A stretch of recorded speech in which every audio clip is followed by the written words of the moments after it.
I think there were not many people who understood just how broad his interests were and how supportive he was of an astonishingly wide range of organisation. King Charles had expected hesitation, perhaps even a carefully worded request for more time. What he received instead was an unmistakable refusal from the one person whose loyalty he had never seriously questioned. Princess Anne would not attend his private autumn gathering at Balmoral.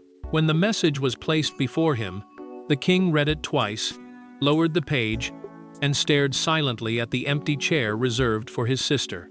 Before we go deeper into what this really means for the royal family, make sure to subscribe so you don't miss a single update. Charles had arranged the gathering himself, choosing Balmoral Castle. Its privacy could soften tension. Balmoral is the sovereign's private Scottish residence, used away from public duties. Anne, Camilla, William, Catherine, Edward, and Sophie were invited for talks about responsibilities, appearances, influence, and the monarchy's future. To him, the retreat was meant to repair trust before disagreements became open fractures. Anne's answer destroyed that hope.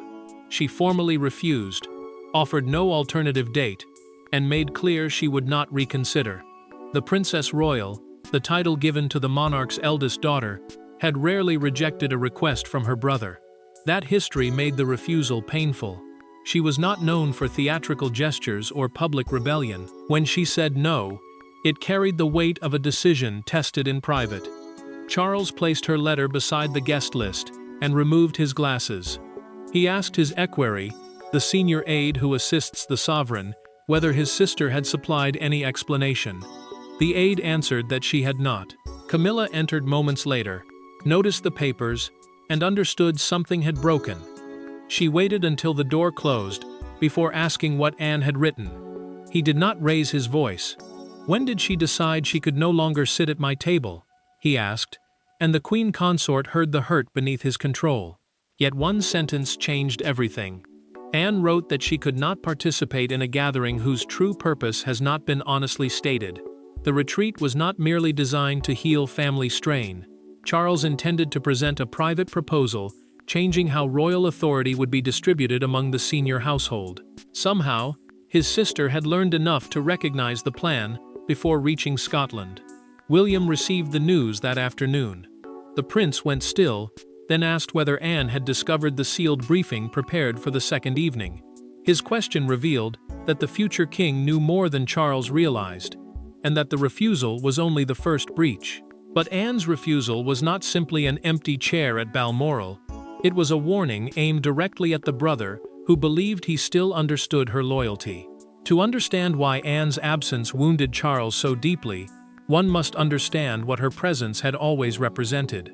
She was not merely his sister, or one more senior royal expected to obey a summons. She had been the person who entered difficult rooms without flattery, defended the crown without demanding praise, and told him truths others softened. Her refusal, therefore, felt less like scheduling and more like judgment. Charles had always carried emotion close to the surface, even when duty forced him to hide it. He thought about legacy, family wounds, and how every decision might shape the reign long after he was gone. Anne had chosen another path. She trusted discipline over sentiment, direct action over reassurance, and duty over applause. The crown, meaning the monarchy as an enduring institution rather than any single person, had depended on both of them for different reasons. He gave it reflection, she gave it steel. Their differences had never stopped her from standing beside him. Anne remained present through public criticism, private scandal, painful transitions, and the long days after Queen Elizabeth II's death. Charles remembered the promise they exchanged after their mother's funeral, when both were exhausted and surrounded by demands. Neither would allow palace politics to divide what remained of the family. Now her refusal made him fear that promise had quietly collapsed. Anne sat at Gatcombe Park with the invitation untouched beside her tea. Sir Tim Lawrence watched her for nearly an hour before asking whether she intended to open it. He knew her silence was not uncertainty. It was resistance gathering shape. She finally told him that she already understood what Charles wanted, and that accepting would make her complicit. Tim asked what could possibly be discussed at Balmoral that ordinary meetings could not handle. Anne broke her silence during that private conversation, and answered without hesitation. The gathering was designed to make a decision already taken appear to have family consent. She believed the proposed arrangement would shift influence toward the king and Camilla, while restricting her independent access to operational decisions, meaning the practical choices governing royal work, schedules, and responsibilities. Anne finally opened the cream envelope. She read her brother's handwritten note, pressed her thumb against his signature, and softened for only a moment. Then she folded the page and dictated her refusal. Her anger was not about rank. She feared William, Edward, and Sophie would be pushed into accepting changes they had never been allowed to examine properly. Before sealing her response, Anne unlocked a drawer and removed a documented account of a Windsor conversation. Tim saw her expression harden as she placed it beside the invitation. That record explained everything. The refusal may have reached Charles in autumn, but the fracture began months earlier, during one Windsor conversation that Anne could neither forgive nor forget. The point of no return had come during a closed meeting at Windsor Castle, long before the Balmoral invitations were written. It began as a routine discussion about workloads, and ended with Anne, standing beside the conference table, staring at a proposal she believed endangered the very principle she had spent her life defending. From that afternoon onward, every gesture of family unity concealed a conflict waiting to surface. Charles had called the meeting to address a pressure no one could ignore. Fewer working royals were carrying more patronages, journeys, public duties, and private responsibilities than before.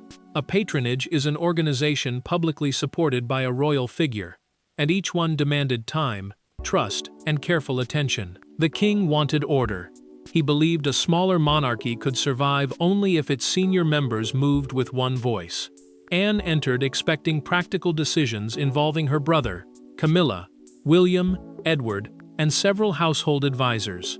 Catherine and Sophie would receive separate briefings because prior engagements had kept them away. The Princess Royal anticipated difficult scheduling, not a challenge to her independence. Then a private secretary placed the draft household coordination framework before her. The document was a proposed system for controlling major engagements and family initiatives through one central office, under the joint oversight of Charles and his wife. Anne read the crucial paragraph twice. She slid the pages back across the table and asked whether Camilla was being given authority over the schedules and duties of blood members of the royal family. The queen consort remained still, but the question landed with unmistakable force. Charles answered quickly. He insisted the plan concerned efficiency, not control, and warned that competing households could weaken the monarchy's public message. Anne refused to soften. She told him loyalty could not be reorganized like an office department, and said she would not endorse the framework without wider consultation. The king's expression tightened because her refusal challenged both his judgment and the unity he was trying to protect. Camilla finally spoke. She suggested that resistance to coordination could make the family appear divided during an already fragile period. Anne turned toward her and replied that hidden control would cause greater damage than honest disagreement. The queen consort heard the warning clearly, while Charles understood that his sister believed the proposal crossed a line. William said nothing.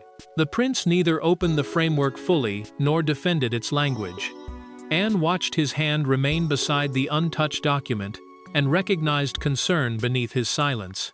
He was not ready to confront his father, but he was not prepared to support the plan either. An advisor approached Anne after the meeting and disclosed the next stage during a private recorded conversation. The framework was meant to receive informal approval at a future family retreat, where emotional pressure would make refusal difficult, and no official minutes, a written record of decisions, would be kept. Months later, the Balmoral invitation promised a private family understanding. Anne recognized the Windsor strategy immediately. She knew the retreat was not designed to seek consent. It was designed to manufacture it. By refusing to enter Balmoral on those terms, Anne forced the hidden dispute into the open, and Charles knew their next conversation could no longer be avoided. Charles did not summon Anne through secretaries. He telephoned her himself and asked for one conversation without advisors, written briefs, or carefully managed explanations. Anne agreed, but she offered no apology.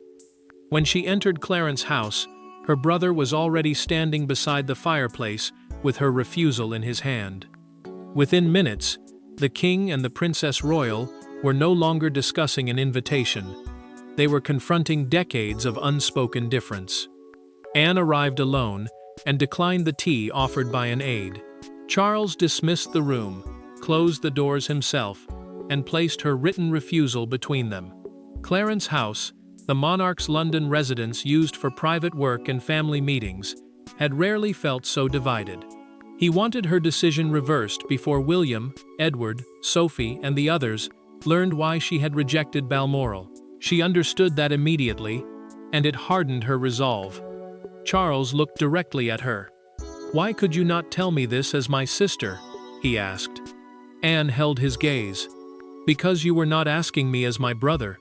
You were asking me to endorse you as king." The words struck deeper than anger. He accused her of humiliating him by refusing without explanation.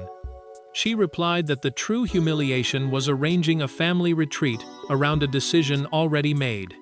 Charles reminded her of every crisis they had faced together, every scandal they had endured, and every painful moment when she had stood beside him without hesitation. Anne acknowledged those years, but she refused to let memory become a weapon. Loyalty, she said, did not require silence when the crown's internal balance, the way influence and responsibility are shared among senior royals, was being changed behind closed doors. The king pushed the Windsor framework away so sharply that it turned sideways on the table. Anne calmly straightened it and tapped the disputed paragraph. She would not allow emotion to hide the issue. Camilla's proposed coordinating authority could shape schedules, limit access, and quietly control which voices reached the sovereign. To her, that was not efficiency. It was power without clear limits. Charles finally revealed the pressure behind Balmoral. The gathering was meant to produce unity before a major winter announcement about household responsibilities. Without his sister's approval, the decision could appear contested from within the family itself. Anne answered with 3 conditions. The framework must be withdrawn, the true purpose of the retreat must be disclosed to every participant, and Camilla's authority over other royal households must be removed. Charles refused. His voice stayed controlled, but the pain was unmistakable. Anne stood, told him she would not attend, and left without looking back. Yet after the door closed, the king remained beside the table, staring at the paragraph she had touched. Then he summoned his private secretary and ordered the sealed Balmoral briefing returned to him immediately. Anne had walked out without yielding, yet the real struggle was only beginning, because the power behind Charles's plan extended far beyond one disputed paragraph. Behind the family language and handwritten invitations lay a far more serious question. Who would shape the monarchy when Charles could no longer personally oversee every decision? Balmoral was meant to settle that question privately. Anne's refusal prevented the appearance of unanimous consent, but it also exposed rival visions of duty. One favored centralized loyalty around the sovereign. The other demanded clear limits, shared responsibility, and protection from influence exercised without formal accountability. Charles believed a smaller working monarchy required tighter coordination. Too few senior royals were carrying too many engagements, charities, journeys, and public expectations. Separate households could issue mixed messages, repeat work, or create disputes that reached the public before the family could contain them. The central household, meaning the main office supporting the sovereign, seemed to him like the safest way to maintain order. Yet the same structure that promised efficiency also carried the power to decide whose voice would be heard. Camilla's supporters saw her growing role as practical. She remained closest to the king, understood his routines, and could preserve continuity when pressure or exhaustion limited his attention. But she felt no triumph when she sat alone with the Balmoral seating plan. The Queen Consort lifted Anne's name card, held it for several seconds, then returned it to its place. The empty seat would not look like a simple absence. It would look like rejection. Camilla later told Charles that his sister's conditions made her appear to be the hidden problem. He reassured his wife that the framework had never been designed to elevate her over the family. Still, the monarch could not deny what the disputed language allowed. Her office would gain influence beyond ceremonial support. The public duties carried out on behalf of the crown, and that influence could reach into the working lives of every senior royal. William met Anne privately before Balmoral. The prince admitted during their recorded conversation that he shared her concern about decisions being presented as settled before consultation began. He feared confronting his father during a fragile stage of the reign, when public confidence depended on stability. Yet he also knew silence could leave him tied to a system he did not trust. Anne opened the Windsor notes and showed him language suggesting that future disagreement could be controlled through access, scheduling, and public visibility. The Princess Royal now understood the full danger. This was not merely about engagements. The central office could decide who received priority, information, and proximity to Charles. William closed the folder and kept his hand resting on it. If Balmoral proceeded without full disclosure, he said, he would not give the endorsement his father expected. Anne heard the decision beneath his careful tone. Charles was now trapped. Changing the plan could look like weakness. Proceeding could turn his sister's refusal into the first visible fracture of his reign. The gathering had been designed to display unity, but before a single guest reached Balmoral, Anne's absence was already changing who would attend, and what they were willing to say.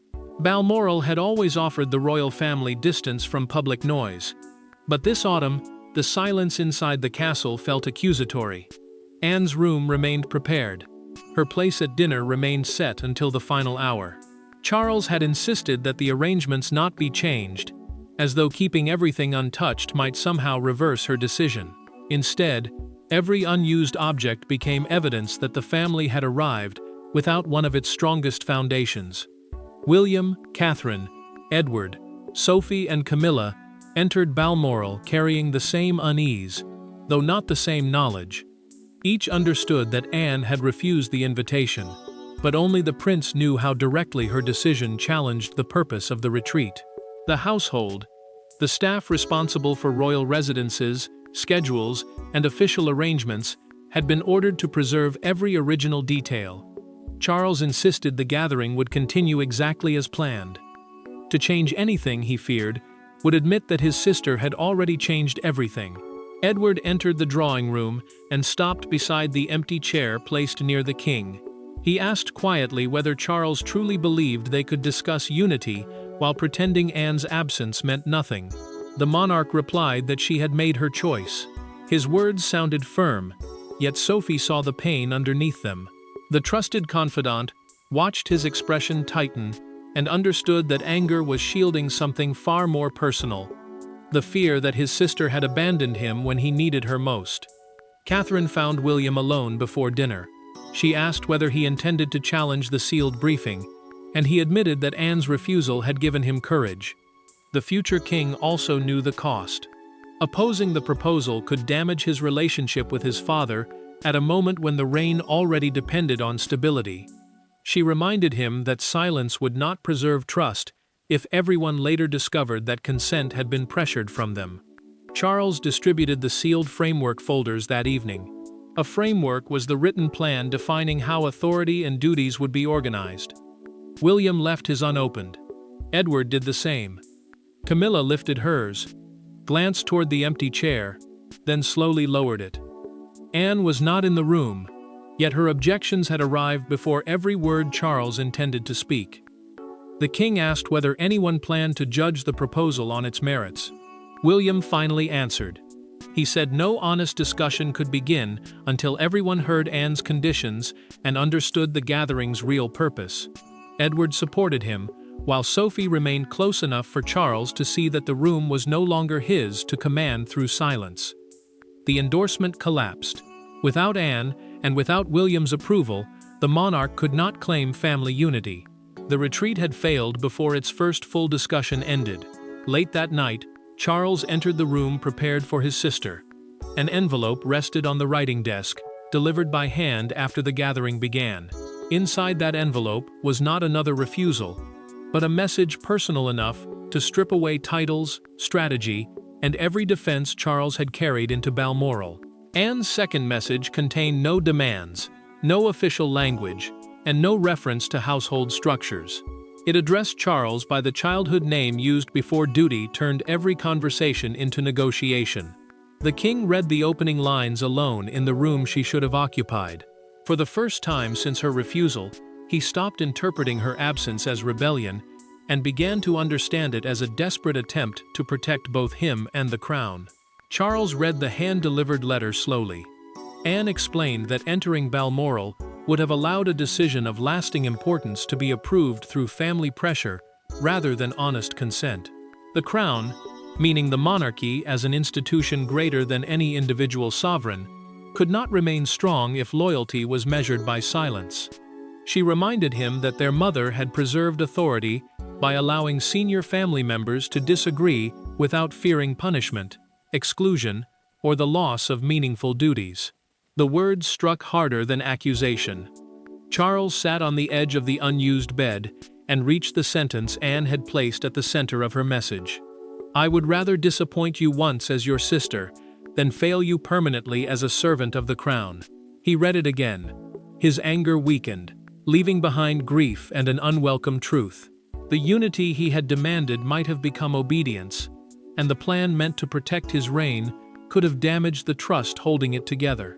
Charles telephoned Anne without advisors, secretaries, or aides listening. Several seconds passed after she answered. He told her he had read the letter, then asked whether she still believed he had stopped hearing difficult truths. The Princess Royal answered yes. Her voice carried no triumph. She sounded tired, because hurting her brother had never been the purpose of her refusal. The king did not defend himself. He asked what she needed from him, not as the sovereign speaking to a senior working royal, but as her brother. Anne requested transparency, authority with clear limits, and another family meeting where every participant received the proposal in advance. Nothing could be presented as settled before discussion began. No one could be pressured into agreement by loyalty, location, or emotion. Charles agreed to suspend the household coordination framework immediately. The framework was the written plan intended to centralize royal decisions and responsibilities. Anne remained silent for a moment, then told him that withdrawing it was not surrender. It was the first honest act of the entire dispute.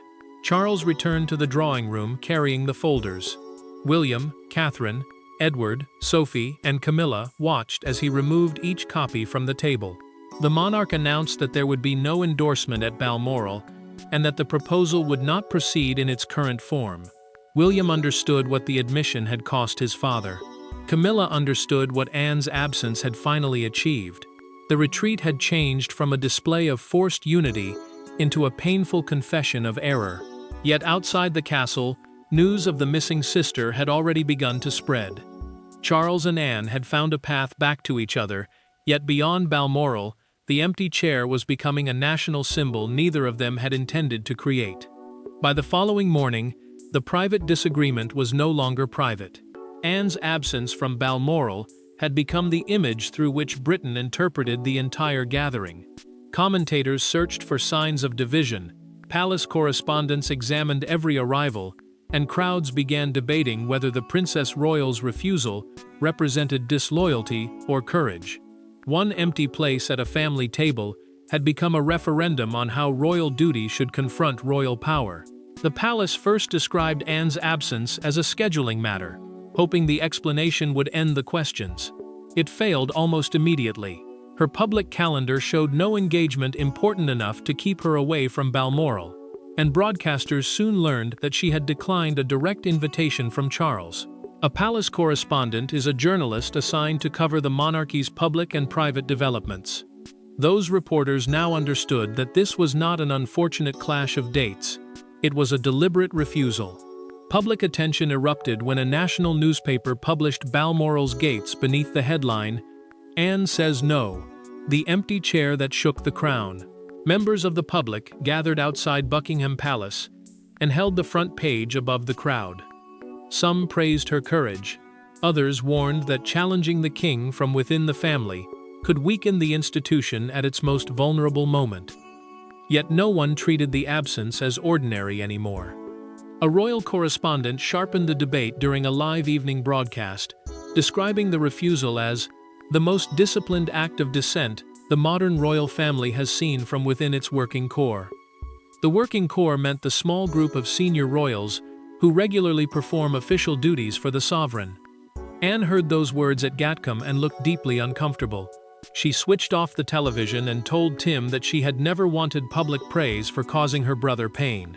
He reminded her that silence would have protected the plan, not Charles.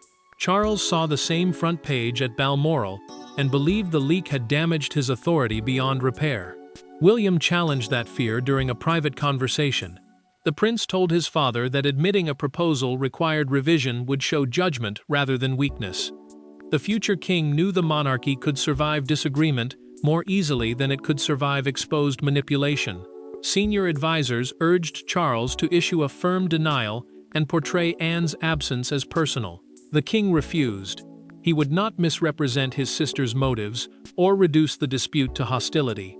Instead, the palace announced that the household coordination framework had been withdrawn and that future structural decisions would involve transparent consultation with every affected senior royal. Public opinion began to shift. The story was no longer simply about a sister defying her brother.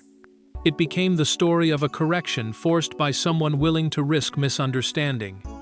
The world had judged Anne's absence as an act of defiance, but the final verdict would come from Charles himself, and from the choice he made when she finally stood before him again. Weeks after the abandoned Balmoral plan, Charles and Anne met again in a room without briefing folders, advisors, or seats arranged to suggest who held greater power. No apology could erase the hurt of her refusal or the shock he felt upon receiving it. Yet neither sibling had come to reopen the conflict. They had come to decide whether truth spoken painfully could become the foundation of trust rebuilt honestly. Charles had invited his sister to a smaller family meeting at Windsor, and this time, the purpose was stated clearly in advance. The withdrawn framework would be replaced with a transparent agreement defining responsibilities without creating hidden authority. A royal household is the team of staff and offices supporting each senior family member's duties, schedule, and public work. William, Catherine, Edward, Sophie, and Camilla received the revised proposal days earlier, giving each of them time to examine it and raise objections without pressure. Charles stood with Anne beside the same table where the fracture had begun. Before the others entered, the king placed the original Balmoral invitation between them and admitted that he had mistaken agreement for loyalty. She acknowledged that her refusal had wounded him, yet attending the gathering would have wounded the institution they had both promised their mother to protect.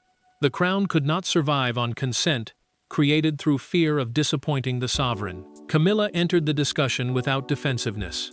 The queen consort accepted a clearly defined supportive role that gave her no authority over the independent households of other senior royals. She told Anne that suspicion had grown because the limits were never stated openly. The Princess Royal accepted those words, not as a complete apology, but as an honest recognition of what had gone wrong. William supported the revised structure. The prince understood that his aunt's resistance had prevented him from inheriting a system built on concealed pressure rather than accountable leadership. Charles then formally withdrew the original framework, preserved the operational independence of each senior household, and established direct consultation as the required basis for every major family decision. The king returned Anne's refusal letter. She declined to take it. "Keep it," she told him. "The most loyal answer a sovereign can receive is not always yes." Charles folded the page carefully and placed it inside his private red box, the secure case used by the monarch to carry official documents requiring personal attention. Anne's refusal had never been an abandonment of her brother, an attack on Camilla, or a rejection of unity. It was disciplined loyalty, Charles left the conflict chastened, but stronger. She emerged not as a rebel, but as the guardian of honest duty. The family escaped a structure that might have poisoned relationships for years. The Balmoral gathering failed in its original purpose, but that failure saved something greater: trust grounded in truth. The invitation remained unanswered. The autumn gathering was never recreated, and the empty chair at Balmoral became the moment when one sister's refusal taught a king that the crown is protected not by silence, but by courage. Thanks for watching. Please don't forget to like and subscribe, and we will see you in next one.